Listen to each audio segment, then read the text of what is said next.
So imagine for a second, 80,000 screaming fans packed inside this massive American football stadium. Oh, it's a wild image. Right.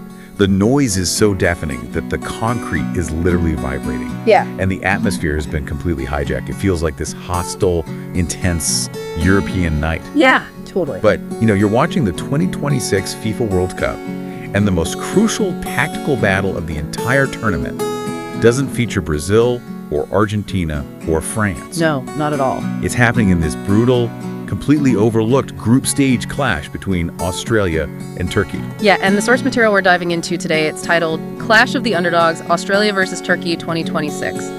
It basically makes this incredibly compelling case that this specific fixture is the hidden gem of the whole tournament. The match everyone is sleeping on. Exactly. I mean, hardcore football analysts, the tactical purists, they aren't spending their time dissecting the obvious favorites right now. They're watching hours and hours of tape on these two squads because, well, there's a growing consensus that whoever survives this specific collision could emerge as the ultimate dark horse. Like, armed with the exact tactical blueprint to make a deep, world-shocking run. Yeah, exactly. When I was going through the notes for this, the best way I could visualize this dynamic for you listening is to basically picture the World Cup as this massive, sprawling summer music festival. Okay, I like that. Right. So most of the attendees are packed shoulder to shoulder, completely crowded around the main stage, just waiting for the global pop stars to play the hits they've heard a million times. Yeah, the big name countries. But if you wander away from that main stage, out to one of the smaller, sweat-drenched tents on the very edge of the festival grounds, Yeah. the actual best, most unforgettable set of the entire weekend is happening right there. I love that analogy. It's a set between two incredibly hungry, vastly contrasting indie bands who are just leaving absolute wreckage on the stage. And that's the exact energy of Australia versus Turkey. It really is. And the source material explicitly defines this matchup not just as a standard group stage game, but as a literal war of philosophies. Which sounds intense. Oh, it is.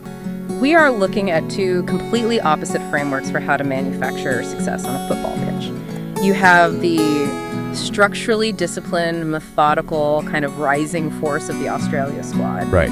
Squaring off against the high-octane, just emotionally driven swarm of the Turkish team. It's oil and water. Yeah, exactly. They aren't just trying to outscore each other, they're actually trying to break the opponent's entire psychological and tactical model. And I mean, the geographical irony of where this philosophical war is taking place just adds a whole other layer of surrealism to it. Oh, for sure. The text points out that this intensely global clash between two nations, separated by, roughly 14,000 kilometers, is scheduled inside a cavernous American football stadium in the U.S. It's crazy to think about. You're taking a sport universally recognized as football, dropping it into the literal cathedral of American gridiron, and filling 80,000 seats with these fiercely patriotic fan bases from the Eastern Hemisphere. The scale is just massive. Yeah, the sheer, overwhelming scale of these U.S. stadiums acts as this massive pressure cooker.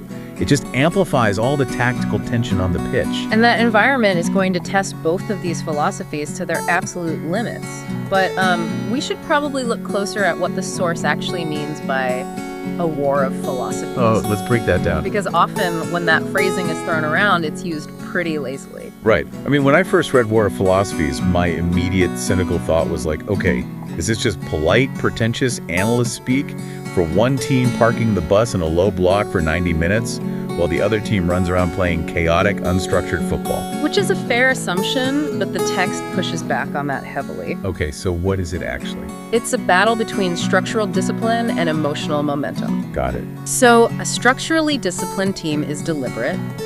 Every single movement, every shift in the defensive line, it's calculated to minimize risk and force the opponent into very specific, low percentage areas of the pitch. And they dictate the space. Exactly. But on the other side, an emotional team in this context isn't chaotic or formless at all. They weaponize adrenaline. Weaponize adrenaline. Wow. Yeah, they harness that emotional momentum to execute this high-pressing swarm intelligence.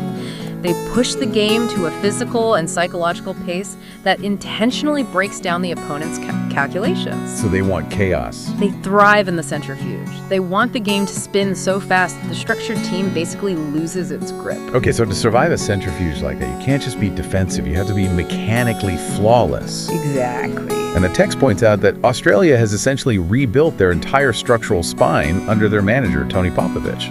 Like the era of the Socceroos relying on talismanic figures like Tim Cahill to, magically bail them out with a late header, that's over. Yeah, those days are gone.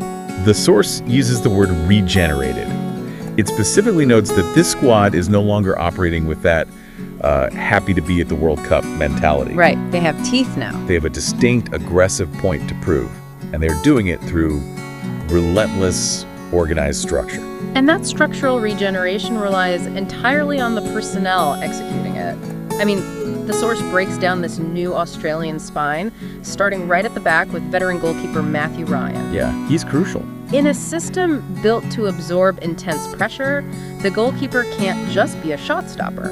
Ryan is described as providing a cool head, which means he's the defensive director. The guy keeping everyone calm. Right. When a team is facing that swirling, high-paced Turkish swarm, the defensive line naturally wants to compress or, panic. Ryan's composure dictates the heart rate of the 10 men in front of him. He keeps the lines organized. But the real heavy lifting happens just ahead of him, right? The text highlights what it calls the engine room of the midfield. Yes, the engine room. Pointing specifically to Connor Metcalf, who's apparently in stunning form, and Jackson Irvine. The source describes these two as players who can literally run forever. It's unreal how much ground they cover. When you watch how they move, the Australian midfield operates like a high-end suspension system on an off-road vehicle. Oh, that's a great way to put it. Right. If the opponent is throwing violent, heavy shocks at you, attacking in relentless waves, trying to warp your defensive shape, you need a midfield that absorbs all of that kinetic energy. Otherwise, the whole thing just shatters. Exactly. Metcalf and Irvine are the suspension. They cut the passing lanes, they track back to suffocate the half spaces, and they keep the entire chassis of the team level so the machine doesn't snap under pressure. And the mechanics of that suspension system are vital because absorbing that kind of terrain is exhausting. Oh, for sure. In a disciplined setup, fitness and tactical awareness just have to be limitless. If Irvine or Metcalf switch off for 3 seconds... It's a momentary lapse. Right, and they leave a tiny gap between the midfield and defensive lines. The suspension fails, and the opponent completely bypasses the structure. Game over. Pretty much. Yeah. But absorbing pressure is only half of Popovich's tactical equation. Right, because you don't win a football match just by surviving. Once that suspension system absorbs the opponent's attack, Australia unleashes the counter. And it is lethal. The source introduces their ultimate X factor, this player named Nestori Irankunda. The text calls him a generational talent and lightning in a bottle. He's terrifying to defend against. He is the raw power that destroys defenders in transition. And he isn't operating alone either. The text lists a whole supporting cast.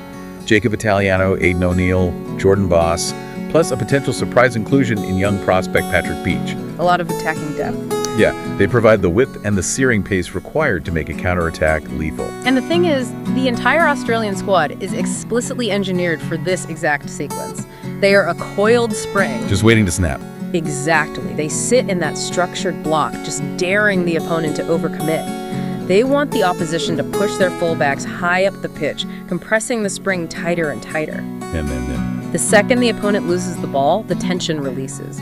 The suspension system recovers possession, immediately bypasses the midfield, and releases Irankunda into massive acres of space left behind by the attacking team. It is ruthless, vertical football. Which means the counterattack relies entirely on the opponent taking massive risks. Completely. If the opposing team just sits back in a mid-block and recycles possession harmlessly, the coiled spring never gets compressed. Australia needs an opponent who is willing to throw bodies forward. They need a trigger. Right. They need a team whose foundational identity is built on applying relentless, suffocating pressure. And that is exactly why this specific matchup is so explosive. Australia's opponent, Turkey, managed by the fiery Vincenzo Montella, provides the exact triggers Australia needs. But maybe too much of a trigger. Right, at a volume that might completely short-circuit the Australian system. The source notes that for Turkey, every single game is treated like a final. And honestly, calling Montella fiery almost undersells the tactical reality of what his teams do on the pitch. It's an understatement, yeah. When the text describes them as an emotional, loud storm, we aren't talking about players just running around angry. we're talking about a synchronized, high-pressing swarm. It's very organized chaos. Treating a Tuesday afternoon group stage game like a World Cup final means there is zero pacing. It is full throttle, relentless physical output from the very first whistle. They don't let you breathe.